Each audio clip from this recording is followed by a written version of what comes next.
వాళ్ళు ఇంత రేంజ్ లో ఫంక్షన్ చేస్తున్నారు, ఎంత ఖర్చు ఉంటుందని అనుకున్నాను. ఆ రోజుల్లో ఎక్కడ తిట్టు కొడితే 5,000 కూడా ఖర్చు కాలేదు. అప్పుడు అనుకున్నా, అబ్బా పెట్టి కొట్టాలన్నా, ఇలాంటి కుటుంబంలో కొట్టాలంటే పెట్టి కొట్టాలన్నా, ఇలా హోటల్ కి బిగ్గెస్ట్ రెస్టారెంట్ కి పిలిచి భోజనం పెట్టాలంటే చెప్పనుకున్నాను. కానీ ఈ రోజు ఆ అల్లా దయ వల్ల 100% చెప్తున్నా, ఆ దేవుడి దయ వల్ల ఈ రోజు ఇలాంటి ఫంక్షన్ చేయగలుగుతున్నాను. Thank you so much God, thank you so much my dad. మా నాన్నగారే నేను ఏం చేసినా కానీ నాకు సపోర్ట్ ఇచ్చారు అనమాట.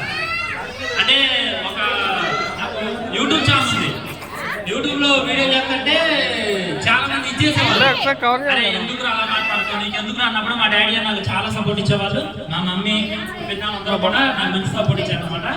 And my wife my of అంటే